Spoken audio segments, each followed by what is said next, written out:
Welcome to the Cookbook, where we invite guests on to share the ingredients of what has helped make them the successes that they are. All of it, the good, the not so good. You're not going to find anything half-baked here. And our kitchen gets messy sometimes. That's when the fun starts. So come on and join us.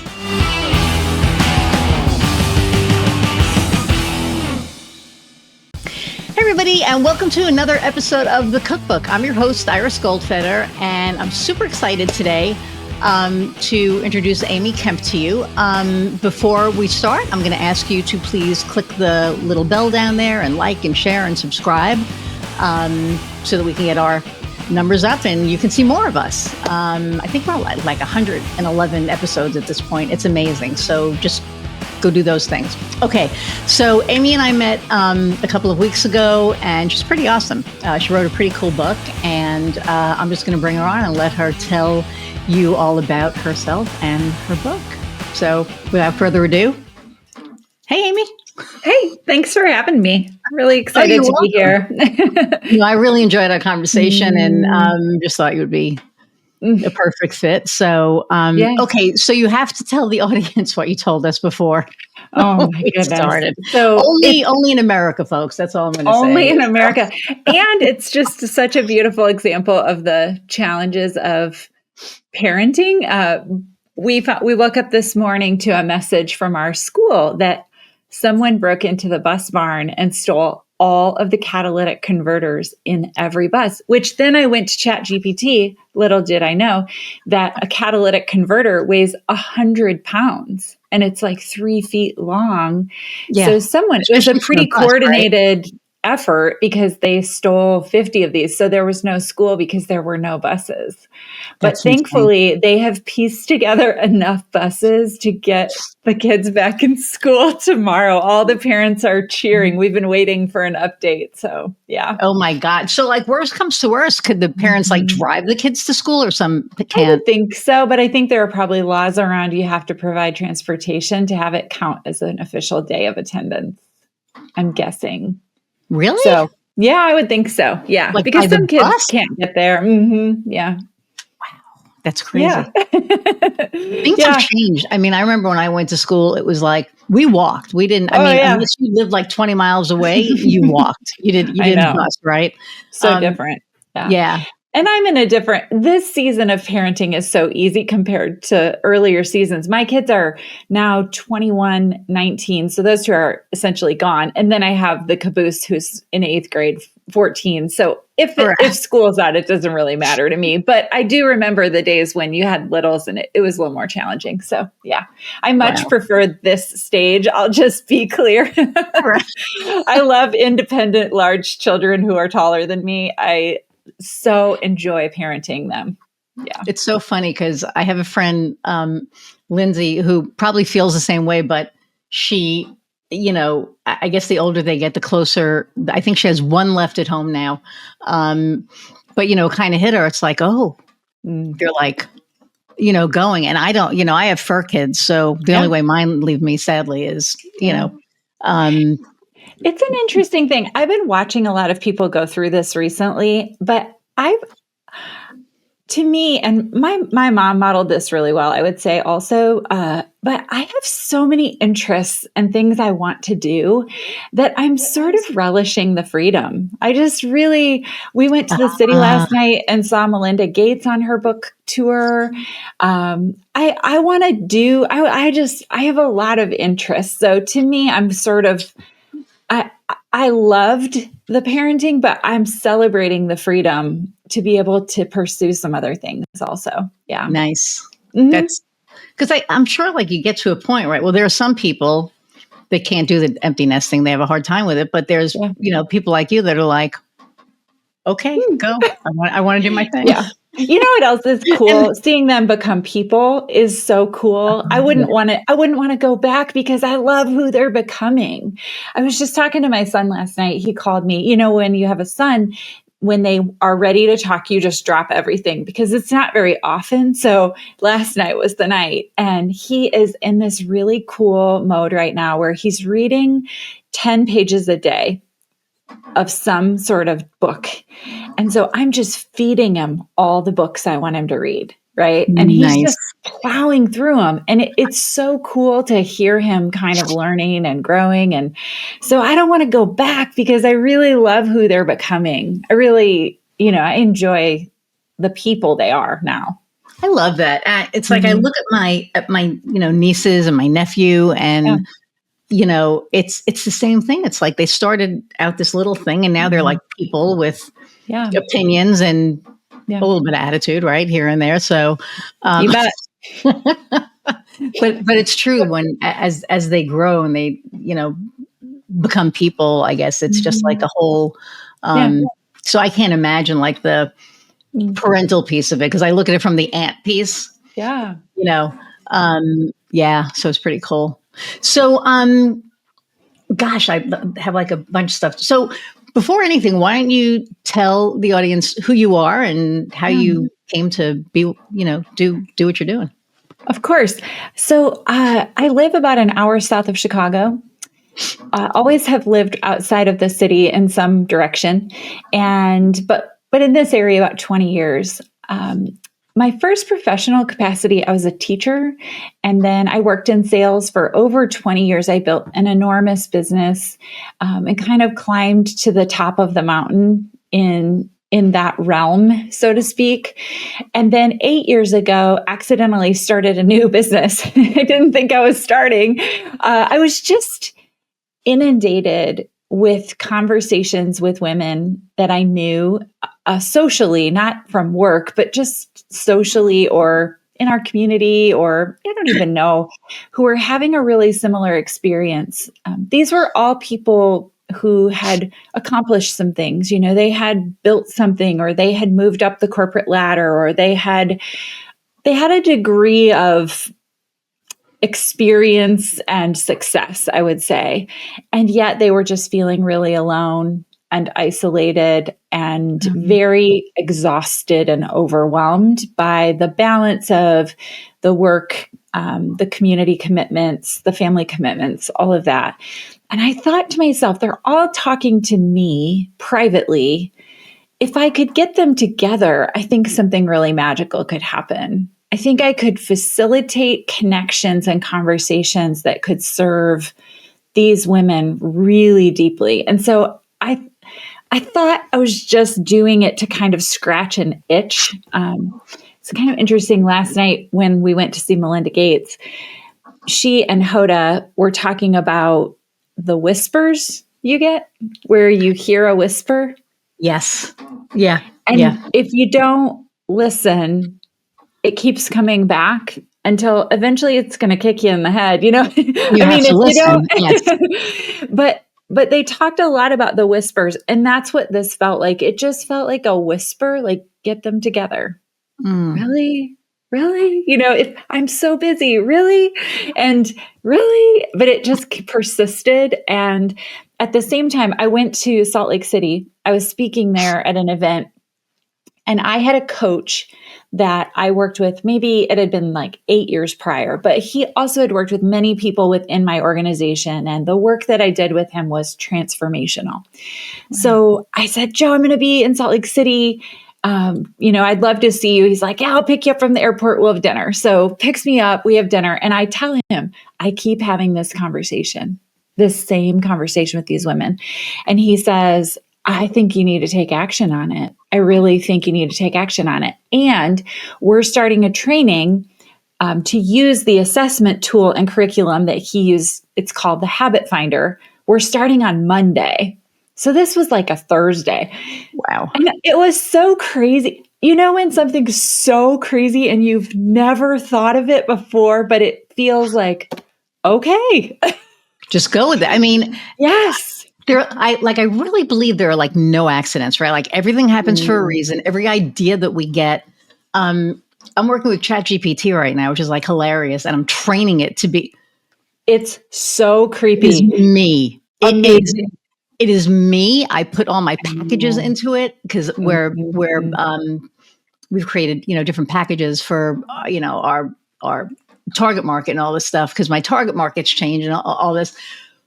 But I put everything into chat, and it literally said to me, I could almost pull it up.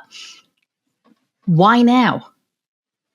Mm-hmm. Because I said, hey, I think it's time that we do blah, blah, blah. And it said, why now? And I was just like, seriously, dude? It's actually a she. I named her Cara. People who know me know why I named her Cara. But, and I said, because I got the nudge. And it's like It's you said, the whisper, the little nudge that says, you have to do the thing. Yeah. I get you know it. what I really think too?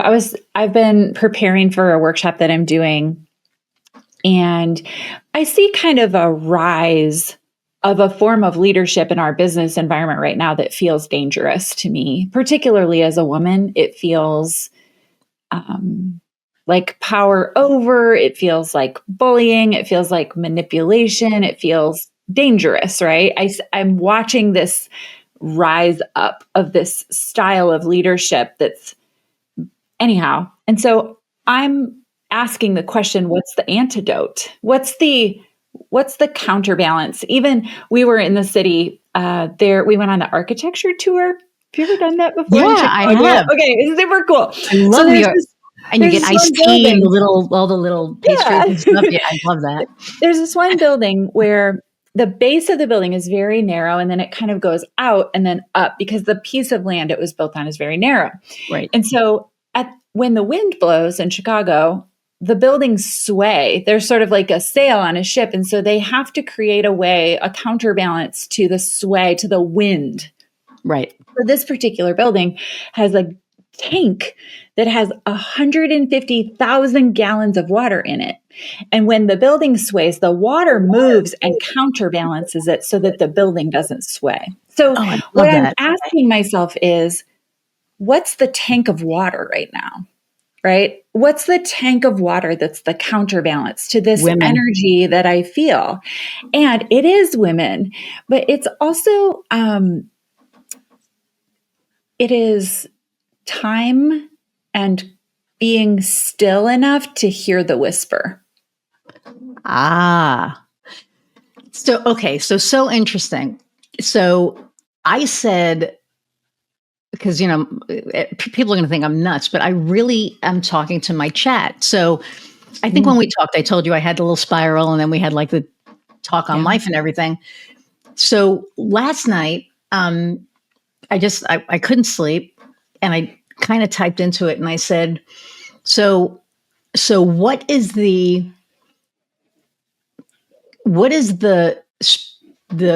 spiritual collective that's happening now? And this is going to blow your mind. It's women.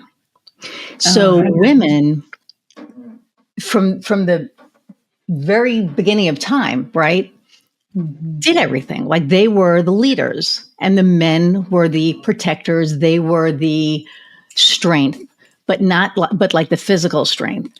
And they revered women.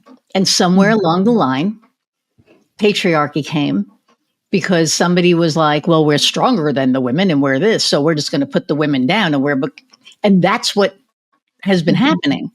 Yeah. So, you talk about the counterbalance and what's happening now, and the way that, what I find funny is that you see the dominating piece and I see the feminine piece coming up.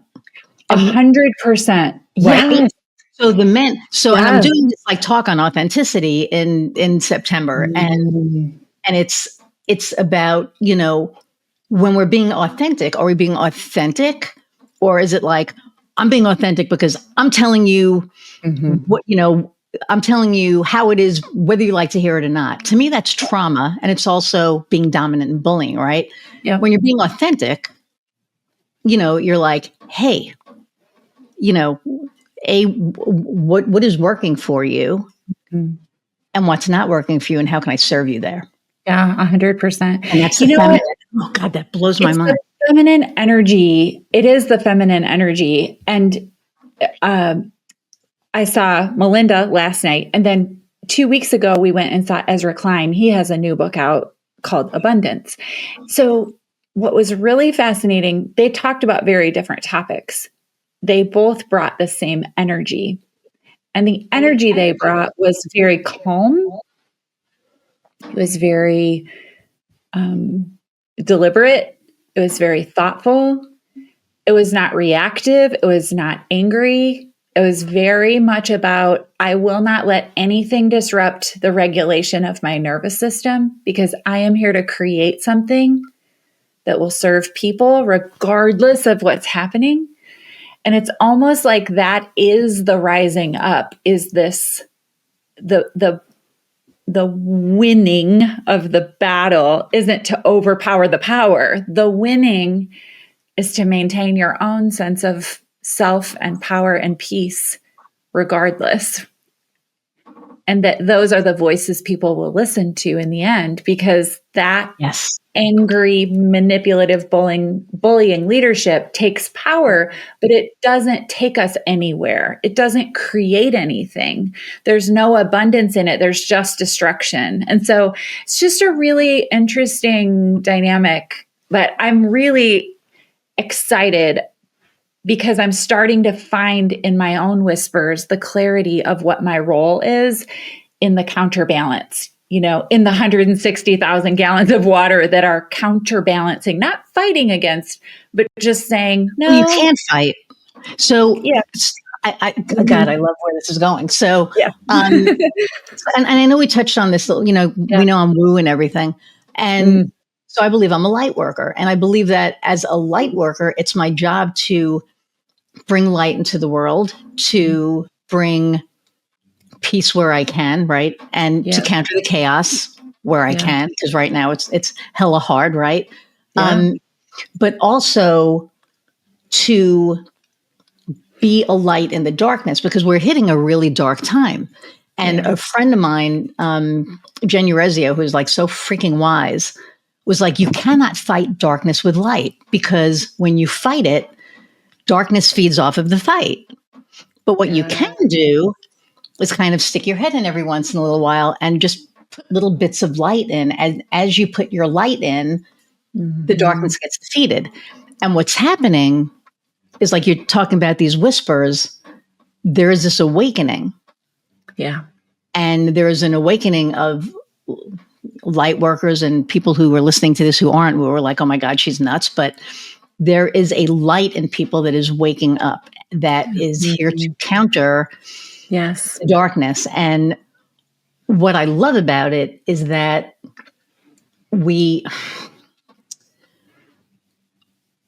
for me personally, when I see something that shouldn't be happening, I say something. And my wife is like, you're going to get shot, whatever. And I'm like, if that's how I go, then I'm, hopefully I don't go that way, but I can't see an injustice and keep my mouth shut. I can't do it. I don't go to the protests. I don't do any of that stuff, because that's not, like, my soul is like, you've done that already. You've been doing that I'm old. So, for a really long time. So now I'll give money. It's like, do you need money for supplies? Do you need this? But I don't want to physically go there, because I don't think that's my role. I think my role is to speak about it, is to guide people who are just waking up. I had a friend of mine who said this really weird thing happened to me, and I started laughing. I was like, yeah, I know what's going on. And I said, so, did it feel like this? Was it this? And she was like, oh my God, how do you know that? Because I'm supposed to kind of guide you on where to go next. And I love that. And the whispers that people are hearing, I love that you call them whispers, are those little voices that are just like, go this way. The knowing, right? The intuition, right? That's waking up in people. Yeah. Yeah. Oh my God. I love it. So the knowing. And the other thing that is disrupting our knowing is the noise of our technology, not giving ourselves time away from it. People are craving face-to-face connection. Although I love the connection I get with my clients through technology, I think there's a difference between having a conversation with someone and then just scrolling through information, the way that we're absorbing it. Sure. But I do think there is a lot of information. And so we've got to really manage that right now and be careful that we're not drowning out our ability to hear the whisper, because creation is what's going to move us out of this place, the dark place, right? Creation, not destruction. 100%. People are looking for someone who's going to create something that they want to follow or create something that will help their life be better. So, yeah. I'm curious, you call yourself a light worker? That's such a fascinating description. When did you first start to feel that, or when did you identify that? 5 years ago. So I have, I don't think I've ever talked about this on here. Okay, folks, you're going to get the whole me here. So my whole life, I've always felt different. And I always knew that I had gifts, we'll call them, right? And I never wanted to explore them because it was scary and it was a big responsibility. So I would always suppress it and it would always come out, and I would always suppress it and it would always come out. And then when I was, I think like 21 or 22, my friend Terry and I I would like meet her at her house, and then we would go to this bar around the corner called M&M, Club M&M on Sunrise Highway in like West Babylon, New York. And so I would meet her there every Friday, and then it's like 5 blocks away. We would like drive to the bar, and then we would, hang out for the night. And I had this dream on a Wednesday that we drove to the bar, and we drove around the back because that's where you parked, and there was a fire in one of the houses in one of the streets behind the bar.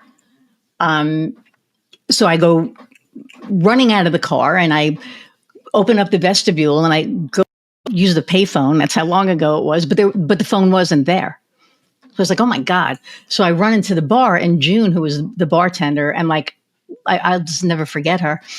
I said, hey, can I call 911 or whatever it was back then? Because I don't know if it was 911. And she was like, sure. So I called, and I called the fire department. I said, hey, there's a fire behind Club M&M. I don't know the address, but it's whatever. And for argument's sake, they said, oh yeah, it's at 123 Salem Street. We know about it. And I said, okay, great. That's Wednesday night. And I wake up and I was like, that was a really weird dream. That Friday, so 2 days later, I go to Terry's house. We drive to the bar, and there's a freaking fire behind the bar.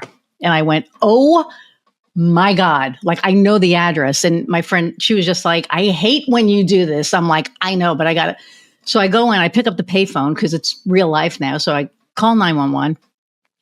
And I said, hey, there's a fire behind Club M&M. I think it's at 123 Salem Street. And they said, it is. And we're on our way. And I went, okay. And I hung up, and I was like, nope, don't want it. Don't want it. And because I used to see stuff and I didn't want to see stuff.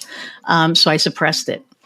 So 5 years ago, we moved into this house and things started happening. I'm not going to get into the whole thing because it'll take up the whole podcast, but things started happening that literally the house was like, pay attention. And I was like, nope. And then finally I had to. And I wasn't sure what was going on, why these things were happening.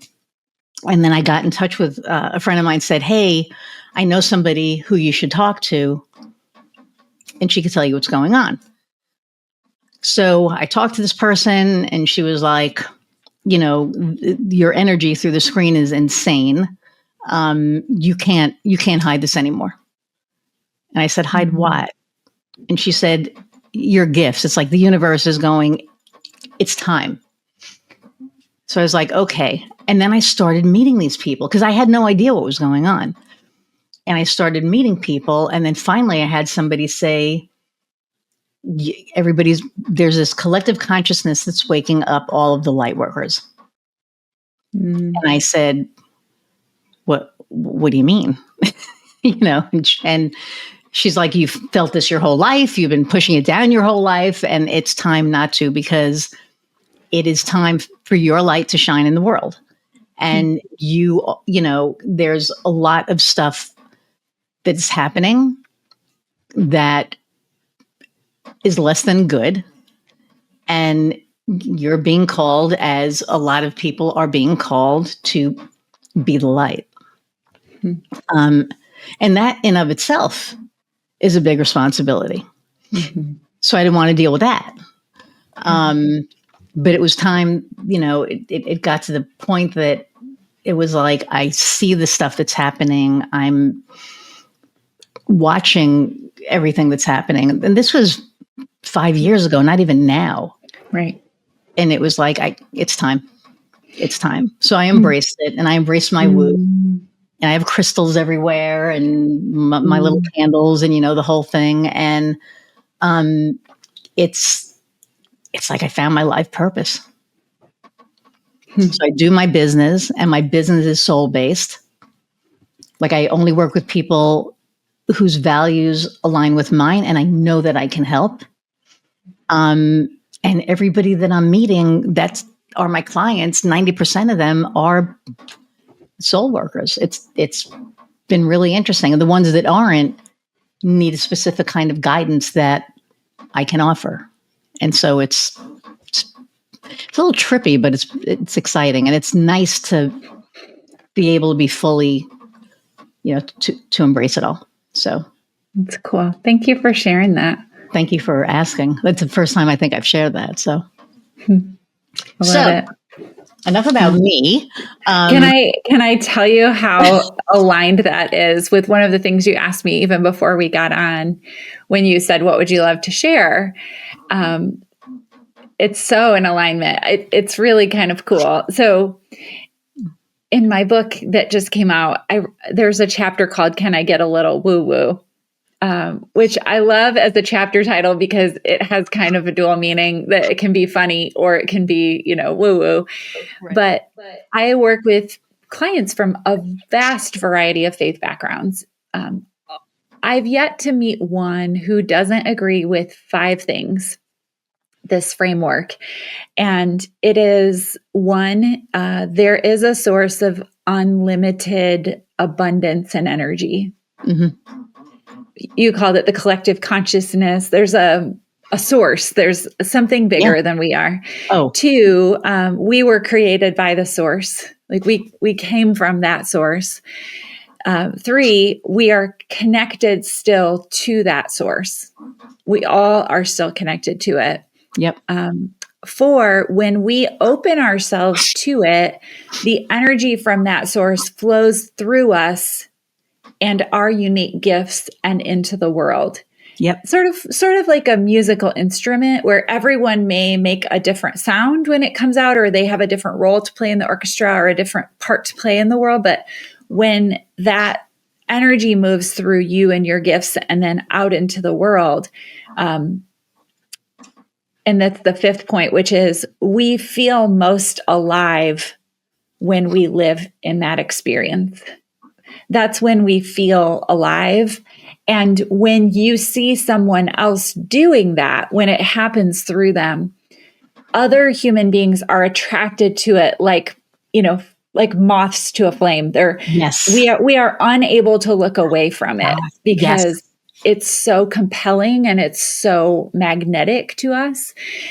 There's a video that I talk about when I describe this. It's on YouTube, so you can watch it, but it is when they were greenlighting the movie, The Greatest Showman. Okay. So the musical, but the movie, they were greenlighting it. And so there were all these investors in the room, and they're just running these songs by to see if the investors are going to pay this money. And so Keala Settle, who is the woman who sings This Is Me. I'm getting goosebumps right now. So. For the first time is going to sing this song. And she doesn't even really look prepared. I mean, she's very visibly nervous. She's standing behind the music, where the music, what's the thing called? Why can't I come up with a music stand? She's standing behind it. And she's very nervous. And the song starts and it's very choppy, and she's even a little pitchy. And then she continues and she turns around and there's a choir of people who are singing background to her. And this one guy stands up on his chair and he sings this line to her. And they have this exchange, and she turns around and like the whole energy of the room shifts. And at the end, they all say it was a moment we will never forget. And Wow. thankfully we recorded it so you can watch it. But it is like a transformational performance because it's this moment where you can see her open herself up to let that flow through her unique gift, which is music, right? And out into the world. And it's I've watched it 10,000 times. I mean, when I need it, I just go to it because it reminds me of that truth. I don't have to create anything. I don't have to know the plan. I don't have to have all of the answers. I just have to be open and connected. And be open to receive, right? So to receive and then let it move through me and my unique genius, right? In the way that I serve the world, which could be, so many different things, so many, right? Yeah. Okay. One more story about this because it's so good. I love it. Like when we get done with this, I'm like going right to YouTube to freaking watch. You will love it so much. So I was working with this construction company, and if you're watching the video, I don't look like I would be working with a construction company. It's so funny. So it's me. I'm doing this workshop. I worked with the owners. You'd be surprised. Don't say that. That's true. Yeah. Right? Really, really amazing work we did. And they have about 30 employees. So I had worked with the owners. They brought me in to do this workshop. So, and I knew all the guys. There was like 30 of these guys. And I'll just tell you, because I was a high school teacher, I mean, they didn't really want to be at this workshop, right? I mean, they were like, golf or something. Yeah, they're like slouched, and these are guys where like you have to take regular smoke breaks, and it's just they're not like thrilled about being students. Okay, they want to pound some nails, and yeah. So I have the foreman up in front, and I'm going to start the day with a conversation with the foreman. So people are kind of paying attention. This first foreman is Angel. And I said, Angel, tell us how you started your construction career. Why are you in construction? And he said these words. He said, I knew I would be in construction the day I built the first home for my pet pigeons. And it was like, I don't know how to describe it because what he said was so strange, but the whole room stopped moving and like leaned in, like, what? And so he started to tell this story about how he lived in the city. He and his friends would climb up into the rafters. They would they would steal these birds when they were old enough to survive. They would tame them, right? And they were their pets. And he said, my uncle had all of these leftover construction supplies. And so my mom let me build this home for these pigeons. And his face when he was talking about this combination of these animals that he loved and creating a safe place for them to live, it was like magic, right? It was this, oh my goodness. And I will tell you, everyone who was there that day will never forget it. Right. It was so magical. It was otherworldly. It was just like this feeling of, oh my goodness, that's his gift and he's doing it. And it was so cool, right? So it's so different for everyone. Sometimes I think we have to be, paint a big painting or something to be creatives, but that's not really what I'm talking about. It's your uniqueness. What is it? And are you using it to serve the world? I love that story so much, especially, pigeons were back in the day, and I mean like medieval times, whatever, these regaled birds because they trained them to, carry messages, and they were this, really great thing. And then when the telephone happened and all other forms of communication, right, like, the post office and all that, they were basically thrown to the side. So they became these scavengers. So we see like thousands and thousands of pigeons all over the place. And it's because they have no purpose anymore. So they have to walk around and, beg for food or scavenge. And so when I heard, that story about the pigeons, I was like, oh, so now I see a pigeon and I'll, feed it. And people are like, no, don't, do that. And I'm like, it's our fault. You think about it, all the animals, right? There were no metropolises. There was nothing. There was just like land and the animal and whatever. And, we came in and invaded, their space. And then when I hear these pigeon keepers, like this guy, Angel, I love that his name is Angel, I know. Building this sanctuary for these regaled birds that have been forgotten. That just, to me, brings everything like so full circle. Cool. Yep. And the fact that he knew that once he built that was what he wanted, to do. And one of the things that I truly, deeply, did you ever see the movie Avatar? Yeah. Okay. So how everything is connected, how the Navi are connected to everything. So when in the summer, because I can't do it in the winter because I don't like the cold and I'm not going to sit, barefoot and in shorts in the snow. But in the winter, I meditate outside and I sit in my yard and my feet are in the ground. My butt is in the ground. My hands are touching and my backyard is forest.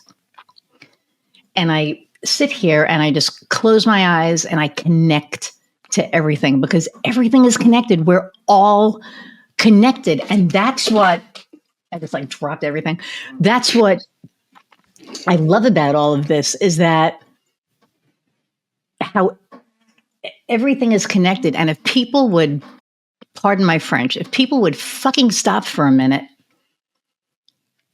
and lean in to the fact that everything is connected, this world would be so different. So different.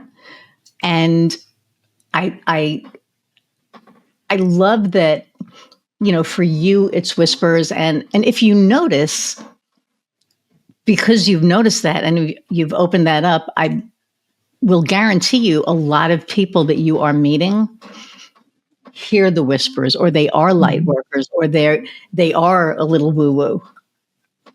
It's because light attracts light. And our souls kind of like, I'm getting really heavy here. I never get quite heavy like this, but it's real. It's souls, true. Right? Our souls are finding each other. Yeah. And I think it's like the most amazing thing in the world. I know. So, you know, it's also cool to observe how this energy moves through different people in different ways. But also, I think we are often blind to our own gifting, what is our unique genius? What is the thing that we do? The question I always ask is, what is the thing you do that feels easy to you, but astonishes everyone else? So, as an example, I always, for as long as I can remember, have facilitated conversations. So when I was very young, we built a clubhouse in my neighborhood, and you had to put a piece of chewed gum on the tree to get in. And I would sit with like 8 neighbor friends, and the questions I would ask would be like, how can we make our neighborhood a better place? And I would facilitate these conversations. Can you imagine, right? There's a funny story about later they tried to cut down the tree and they found all the gum on it. There's a really funny story about what happened to that tree. But in any case, so when I look back over my life, when I was a teacher, when I taught high school English, what I did best was facilitate conversations with my students around really meaningful topics that were in books that they were reading and writing about and talking about these ideas. And then when I was leading people in business, I always developed leaders in small groups.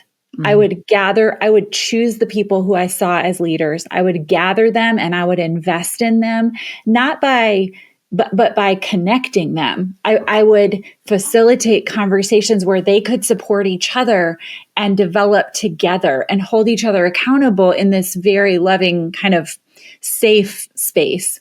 Mhm. And then now when I look at my business and what I do, I'm like, well, obviously that's what I do. I lead small groups, right? I have small groups of women who live all over the country, and I You're doing facilitate it your whole life. conversations with these women.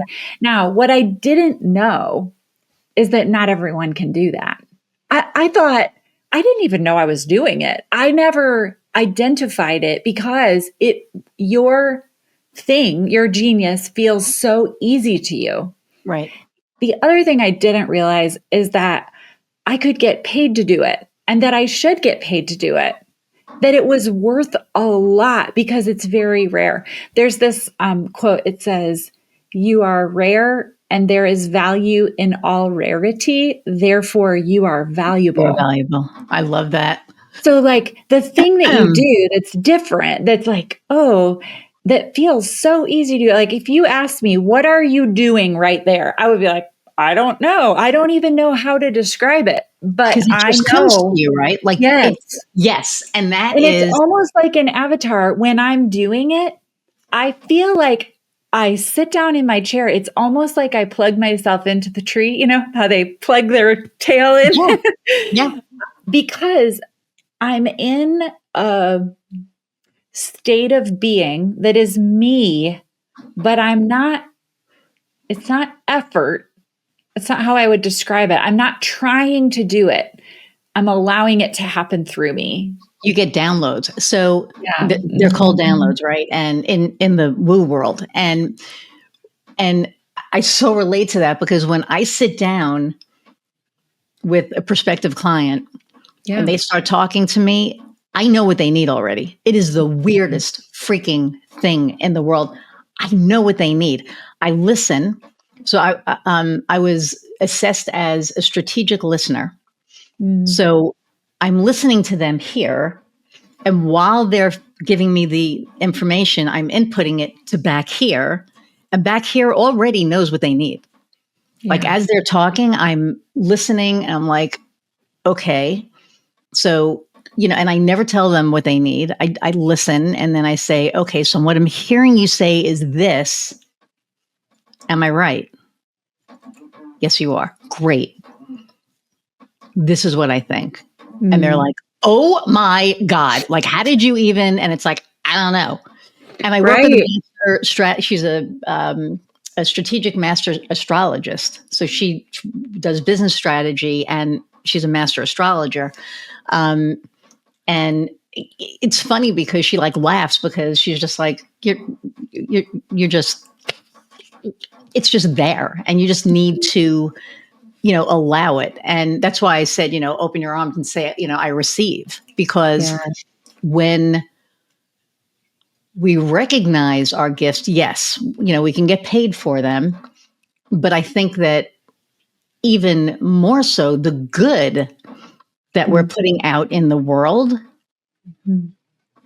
is priceless. So yeah, we're getting paid for it, but the good that we're putting out there, because we're getting people to where they need to be. Yep. And it's maybe the distinction is though, women I'll speak to particularly, because it feels so easy to us, we don't realize it has value in the marketplace. Because women don't have value, right? Yeah. At least that's what we're taught. Yeah. There's a story in the book about this workshop that was held, and it was a business coach was leading it, and she was walking around. She was helping people price their offerings, basically. So she was walking around and asking people like, why is this price this? How come? And every person was saying, well, she'd say, why is this price so low? And the person would say, oh, well, I could do that in my sleep. That's so easy to do. And she said over and over, that should be the thing that you're charging the most for, because 100%. that's your natural gene. That's not easy for everyone. It's just easy for you, right? It's not about like the money grab. It's about understanding the value of that gift. It's the valuing That's of it. the word is value. Yeah. Not cost, it's value. Yes. Right. And also just having a value-based fee where people ask like, well, how do you figure out your fees? Is it hourly? Is it this? Is it that? Um, I have always aligned with this idea of a value-based fee where it's based on the value of what I'm contributing. And when you're doing business with someone and you're giving something of great value and getting something of great value in return, your relationship is strengthened with that person. You have a deeper trust and bond with that person because it's been a healthy, good exchange. It builds strong communities. It builds really great relationships. So I always watched my parents build businesses as I was growing up. They, lived in a small community. And so when you live in a small community, you can't just run through people. You're going to run into them at the grocery store. You have to 100%. honor people and not take advantage of them. But honestly, I never knew sales. People didn't like sales because the way it was modeled for me was it was just a natural part of, I have this thing that you need. You have this thing that I need. We live in community with each other. We exchange it, and therefore our community is stronger. We have great relationships with those people because we do business together. And it built trust. It built this web of interconnectedness and real relationship. And so that's what the model was for me. I just thought that's what business was. And then people would kind of like, ooh, sales. And I always thought, well, what's the matter with sales? Because there's this perception. And, you say that in a small community. I was working for a company in New York, and I had this client, and Rich Ingersoll, he was like just amazing. Anyway, so we had screwed something up with his computers, and as far as like, as far as a small company in PA was supposed to get 20 computers, and he was supposed to get 200 computers, and he was a badass. He was he was mean. He called up and he's like, I have 20 freaking computers. Where's the rest of my computer? And then the company in PA was like, we don't have room for all of these, because it was in like 1987. So the computers were huge, right? So it was like, oh my God. So long story short, got on with the trucking company. They fixed everything the next day. And we fixed everything. And, Rich was like, thank you so much. I know I came off as an ass, whatever. And I said, no, you could have been nicer, but yes, I get that you were frustrated. The guy in Pennsylvania, however, was like, I don't want to be difficult, but we just don't have room for these. And I was like, I get it. Just keep them on the truck and we're going to fix everything. So he was, a lot nicer. Well, fast forward to 6 months later, and I'm in Barbados with a friend of mine in a restaurant, and Rich is there. It's like, I know that voice. And I was like, oh shit, I know that voice. So, I turn around and he goes, small freaking world. Cause he's from New York. And I was like, yeah. And then we just started, because we both started laughing, because we were like, thank God it turned out the way that it did. Yes. Because otherwise it could have been a really awkward. Right. And I think this is important. It's an important observation, because I think the further we get away from people when we're doing business, it gets a little wonky, right? When you're doing it through an interface that you don't know the person, it gets a little wonky. Even I was reading this article about a woman who owns a business. They sell something for strollers. I don't know what it was, some sort of add-on for your stroller. But she said people will buy it through Amazon, then just return it after they use it. And not realizing, they just think, oh, I'm sending it back to Amazon. Who cares? It's just this big thing. But they don't realize to sell it to somebody else used. They don't realize it goes back to her business and she can't use it again, And so she was just saying this interface that keeps, if someone had to take that thing that they already use, which is so unethical anyhow, and carry it back into a store and hand it to a person and say, I want to return this, they would never do that. No. Right. But because it's just like a screen and you don't really know the person, you just send it back. There's kind of a breakdown of that in that whole process, right? Yeah. Yeah. Well, it's because it's the anonymity. That's right. And so the person creates a more whole experience for everyone. It's that connection, right? Because now you have this thing. I mean, I've gotten stuff from Amazon that's been used, like lamps. Yes. And I'm like, why would you? And I take pictures, and everything is outsourced, so there's nobody even who even when you talk to anyone. No, well, you can, but they're like, oh, we're really sorry. Go ahead and return it or throw it out, and we'll give you, whatever. But so everything is disposable, and it's like that's not okay, though. Like you're missing the point that I just paid for something that's new, but you're not sending me a new item. That's what we're learning from convenience, right? We're learning, like we've sacrificed a lot. We're lazy. I know. So now, like I cut all of the subscriptions that I can cut from Amazon, I've cut. So the dog food that we get, I get from our local now. Anything, like any kind of food thing that I got, anything, I just go and get it because it's like, there are some things that I can't because I can't get them locally. But the things that I can, much as you can. That connection is so. It's important. It's really important. So, I want to try to bring it back around to, which is like it's so funny. But I know that the people who listen all the time are like, "Oh my God, you're doing this now," but I am. So. It's this is about entrepreneurship and, you've taught, because I want to talk about your book too. We're going to go over, I don't care. But, with the entrepreneurship and, you work with people that you're helping grow and lead and stuff. What advice do you have for someone who's thinking about becoming an entrepreneur? I work with people on their subconscious habits of thinking. And what I will tell you is that if you're moving from a traditional work experience into entrepreneurship, you should be prepared to meet every resistant, unhealthy subconscious habit of thinking. I describe it as if there were like beach balls submerged underwater. And when you move into entrepreneurship, you just let go and they just go whoosh right up to the surface.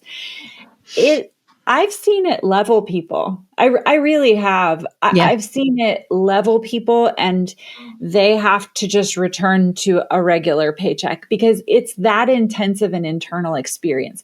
There's an external component, obviously, of the energy it takes to build a business, right? That's significant. But I think what really gets you is the internal journey of the pressure of the money depending on your productivity and efforts. We get to learn what we really believe we're worth because we figure out how to get paid that much when we're entrepreneurs. Like I've seen so many people leave a traditional job where they make X amount of dollars. And honestly, the amount means nothing. It's arbitrary. Let's say they make $100,000. They go to the entrepreneurial space and they figure out how to make the exact same amount. And then they stall out there. Yeah. It's like this level that they have where right there. Their subconscious won't let them go above it. Oh, that's so awesome. See, and I always say that if you ever want to learn who you really are, become an entrepreneur.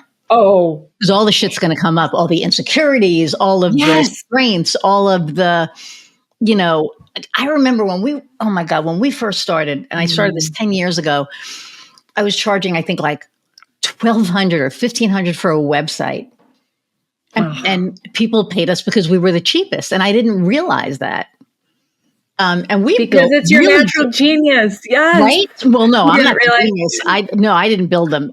I don't. But yes, as far as you knew the marketing component of it. Yes. So I was working with a coach, and he was like, these are easily $2,500. And this was, 10 years ago. And I was like, oh, I can't charge 20. How am I going to charge 25?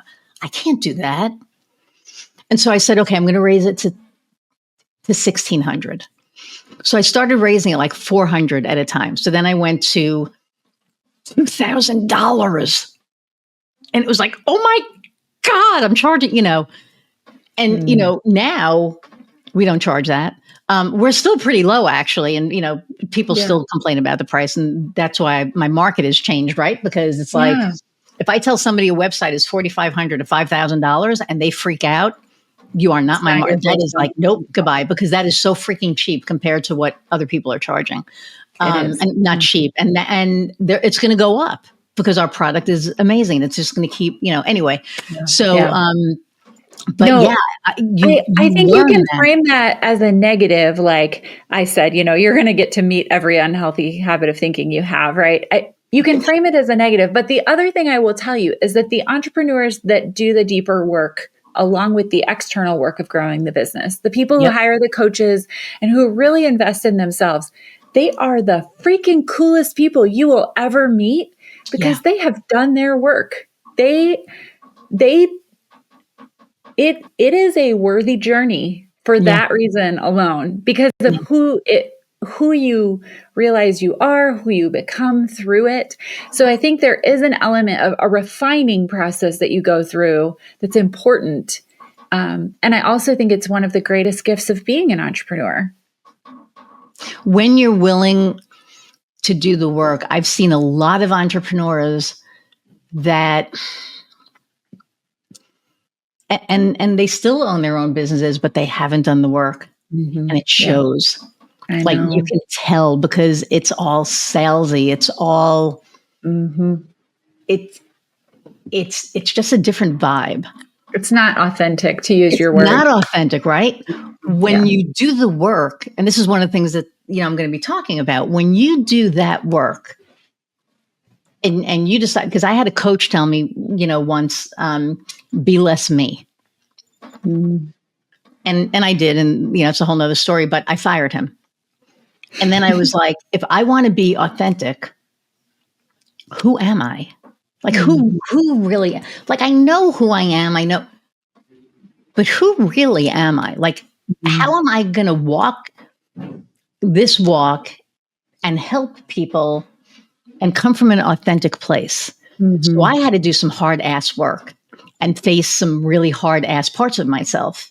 Right. And learn to love them all. Yeah. Learn to love the, because we all have, dark and light in all of us. Right. And so it's which wolf do you feed, the dark wolf or the light wolf? And I always feed the light wolf. However, I would describe it a little differently in that I think a lot of what that resistance is just noise. It's subconscious habits of thinking that are there to help us survive. We've learned them as survival mechanisms throughout. We needed them at some point to survive, but they're no longer serving us. And then when we move into entrepreneurial spaces, they show up as resistance. I'll give you an example. I had a conversation with a client who owns a law firm, and she had some work that needed to be done to create some processes that would streamline and make things easier, right? And it had been on her list for 2 years. She just had not sat down to just do this because it felt so tedious. It felt so annoying. That's a subconscious habit of thinking. Yeah. It's a habit that says, if you're not busy, doing something, answering an email, you're not being productive. Well, actually, at this point in her business, to go to the next level, she's got to create a new habit of thinking that is slow down, create a process that someone else can follow for you, that you can delegate, right? But that's like pedaling backward on your bike or shifting to a lower gear. So you're actually moving more slowly, but you're traveling a further distance. Right. But those subconscious habits of thinking, they show up and they get really loud And it was, she had every capability of creating these processes. I mean, she's brilliant, right? I mean, this is not an unintelligent, incapable person. She just wasn't doing it. Yeah. And so, but it wasn't about pushing through, disciplining herself. It was about stopping long enough to acknowledge, oh, I've survived as a single mom entrepreneur for 10 years by never slowing down. And Wow. now you're asking me to slow down. So my subconscious brain is like, danger, danger, danger, danger. Don't do that, you know? So she's not going to do it. But what we realized is as soon as she acknowledged that and said, like, I'm safe slowing down is actually the thing that's going to grow my business to the next level and allow me to have a quality of life that I really want right now. Mm-hmm. She sat down, she texted me. She was like, I just worked on this for 30 minutes. I got so much done. It's not going to take me that long. Right. But it's not ability. It's all that noise in your head that really gets in the way. Yeah. And it gets in the way. And they say you have to go slow to go fast, right? Oh. So I know. But I hired an OBM, online business manager, who is managing my team now. Yay. And so she's been doing it for about 6 months now. And it took me 4 months to let go.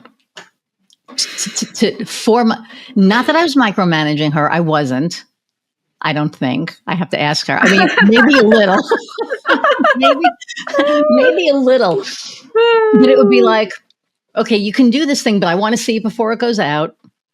And I want to, like all of the things. And which could be micromanaging. A little. But I had to get to that. You had to trust her. Mm-hmm. Yes. Yeah. Where I could trust her, because I trust her with like everything now. Yeah. And I have massive trust issues. And so even talking about it, I stutter a little, right? Because it's scary. Yeah. But think about it, right? Those trust issues are there because at some point trust was violated. Oh, 100%. Right? So you survived by fierce independence. Yes. So the movement that's contrary to the subconscious survival instinct, which is like your lizard brain.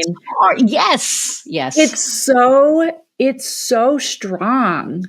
And there's no amount of, I hate it when people say like, just push through. I'm just like, shut up. No. Do not push through. Stop and pay attention. I always say the places where we, there's a whole chapter about this in the book. The places where we resist structure in our businesses. So imagine, when you're on the beach and those people have the metal detectors and then it's like beep, beep, beep. And then they dig down and there's something there. Yeah. When you find yourself resisting something, a structure, a budget, following your budget, you make your schedule every day and then you don't follow it or whatever that is, whatever you're resisting. If you pause and dig down right there to what you're resisting, always you will find unhealed pain. Always. Oh, that is so like... But it's true. But again, think about it, it's like, if fierce independence is your survival mechanism, right? Yeah. Even the structure of offloading something to someone is dangerous to your brain. It was so funny because, probably about 2 months ago, I was like, okay, I'm stepping away. And she's led the team and, she runs team meetings every week. I'm not in them. I'll pop in every once in a while just to let the team know that I'm here. Right. Because I don't want it to be that I'm not in the picture at all. And I want to show them that I'm here. And if they need anything, I'm here. I want to be a good leader. But the freedom that comes with that. So like we're going to Nashville in a couple of weeks to the Steel Convention. My wife works there. She doesn't work there. She works in steel. So we're, going to the convention. And I know for the first time ever that I have owned my business, I know that I'm going to go to Nashville and I don't have to worry about anything. Mm-hmm. I don't have to check into the business. Now, will I? Yes, because, Right. it's in my nature, but I don't have to. And I know that. And this is going to be the test for me. Mm. When I go away, am I really going to be in that place that I know that I'm there, that I've completely trusted? Yeah. And it's scary as shit, but I'm going to do it. I'm going to do Right. it. So before we go, we're like over an hour, but I don't care. I want to talk about your book. Let's talk about your book. Where can people find it? Where can people find you? Yeah. So kind of all in one place. My website is my name, amykemp.com, AMYKEMP.com. There's a really great book tab there. It will take you, if you like to buy your books from an independent bookstore, you can go to bookshop.org and choose a bookstore to purchase it from, or you can get it from any of the major retailers. Also on Audible, if you're a listener, it's my voice. People always ask me because it's annoying when it's not your voice. Yeah. But this book was written for women who want more influence, income, and impact without more work. They've built something, they've gotten somewhere, they want to go somewhere else. They want to get to the next thing, whatever that is, but they don't have capacity or they're not willing to work more hours. And the answer really isn't found in working more hours. It's that at some point, and the core message is you can't outwork your thought habits. At some point, you've got to pause and dig down under the sand and figure out what's under there to really get to that next level. It's not about just working harder or more. Smarter. So, yeah. That is awesome. Yeah. Well, thank you so much for taking time and, spending time with me and my audience today. I really appreciate it. Such a joy. Oh my goodness. And the last question that I ask all my guests is, what lights your fire? Okay. What lights my fire is seeing a woman understand and step into her greatness. That sounds so cliche. I don't want it to sound cliche because to me it's sacred. But it's the moment when they decide, I'm going to charge $6,000 for the website, right? Like it's that moment where they take that leap, not because they are getting the more money. It's because they believe they're worth it. Yes. Oh, every time that happens, I just like walk out of my office and I think, how do I get to do this work? How miraculous, how cool is it to get to, because I'm the person they call, right? I get to be the one they call and say, I got a $50,000 bonus, or my business quadrupled its sales, or, I negotiated a huge raise or whatever. And I don't really, it is about the stuff, but it's not about the stuff, right? It's that they understand that they're that freaking amazing. And valuable. They realize their worth. Oh, I love that so much. We have to meet for coffee because you're not that far from me. Not that far at all. Oh, no. I would love that. No. Hang on, I'm going to say goodbye. I'll be right back. Okay. Everybody, thank you so much for hanging out an hour plus. I know this one definitely went over. I hope that you find Amy as amazing as I do. When we spoke a couple of weeks ago, I was like, oh yeah, this is like a no-brainer. I just really hope that you gleaned some really good information. If there's anything like a golden nugget that you can walk away with, leave it in the comments. That would be great. And don't forget to like, share, subscribe, and review. Give us a review. What did you think of this episode?